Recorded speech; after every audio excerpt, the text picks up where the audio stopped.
জামাই ষষ্ঠীর দুপুরের পর্ব নিয়ে চলে এসেছি গাইজ। আরে ভাই, কবে জামাই ষষ্ঠী চলে গেছে আর এতদিনে সেই ব্লগ আপলোড করছে, এটাই ভাবছো তো? কি করি বলো তো? তোমাদের মাহিকা ধীরে ধীরে বড় হচ্ছে আর ওর দুষ্টুমিগুলো সামলে উঠে আমার ভয়েস ওভার দিয়ে ব্লগ আপলোড করতে অনেকটা সময় লেগে যাচ্ছে। প্লিজ তোমরা একটু মানিয়ে গুছিয়ে নাও লক্ষ্মীটি। যাই হোক, দুপুরের পর্বে আসা যাক। দুপুরের পর্বে মা অনেকগুলো মেনু তৈরি করেছিল, আর এই যে সবকিছু সাজিয়ে গুছিয়ে মা তার জামাই রাজার জন্য অপেক্ষা করছিল। মিষ্টি, তরি তরকারি, মানে এলাহি ব্যাপার। আর আমি তো রীতিমতো ভিডিও করতেই ব্যস্ত। তোমরা অনেকেই জিজ্ঞাসা করেছো যে মানসের পাশে আমি বসে কেন ছবি তুলিনি সেদিন।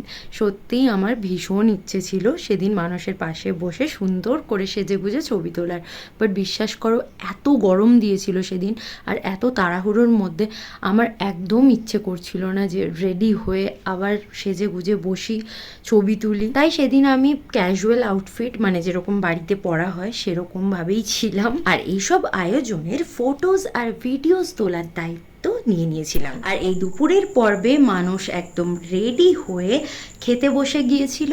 জামাই ষষ্ঠী ভীষণ সুন্দরভাবে কেটেছিল। খারাপের মধ্যে গরমটা সত্যি ভীষণ বাজেভাবে পড়েছিল। চলো দেখা হচ্ছে নেক্সট কোনো ভিডিওতে, ততক্ষণের জন্য বাই।